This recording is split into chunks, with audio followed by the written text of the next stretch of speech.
Title: मौत का कोई इलाज नहीं। स्टोरी: ये कहानी सच्चे वाकयात पर मबनी है। बहुत साल पहले की बात है। एक गांव में एक लड़की थी। दूसरे बच्चों की तरह उसको भी खेल कूद में बहुत मजा आता था। और बच्चे तो किसी की सुनते ही नहीं हैं। तेज बारिश हो या तेज धूप, बच्चों को तो बस खेलने से ही मतलब होता है।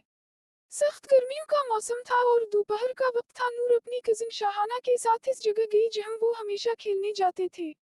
वो जगह उनके घर से थोड़ी ही दूर थी और वहां पर एक दरख्त था जहां पे बच्चियों ने खेलने के लिए एक झूला लगाया हुआ था। वैसे तो इस दरख्त के पास हमेशा ही लड़कियां मौजूद होती थी, पर आज जैसे ही नूर और उसकी कजिन वहां गए तो वहां पर कोई भी नहीं था। तो इन्होंने कहा कि चलो अच्छा है, आज हम खुद ही मजा करेंगे। और नूर जल्दी से जाकर झूले पर बैठ गई और इस बात पर शहाना को बहुत गुस्सा आया।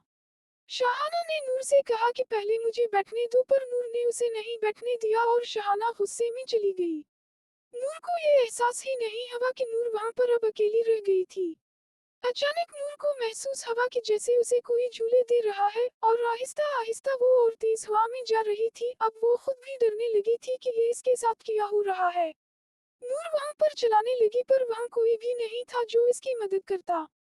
नूर को अजीब अजीब आवाजें सुनाई देने लगी और वो अचानक से इस झूले से गिर गई और बेहोश हो गई। कुछ देर बाद जब इसकी आंख खुली तो उसने देखा कि वो अपने ही घर में है, पर वो कुछ बोलने या फिर कुछ करने की हालत में नहीं थी। वो सबको बताना चाह रही थी कि इसके साथ किया हुआ, पर वो कुछ नहीं बोल पा रही थी। दिन ब दिन इसकी हालत खराब होती जा रही थी। उसके माँ बाप ने हर डॉक्टर हर हकीम से बात करके देख ली, पर कोई भी इसका इलाज नहीं कर पा रहा था।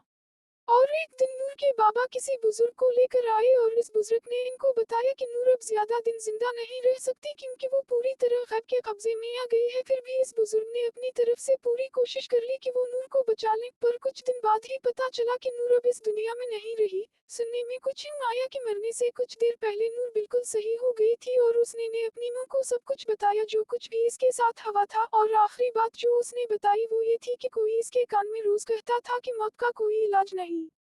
उम्मीद है सबको कहानी पसंद आएगी।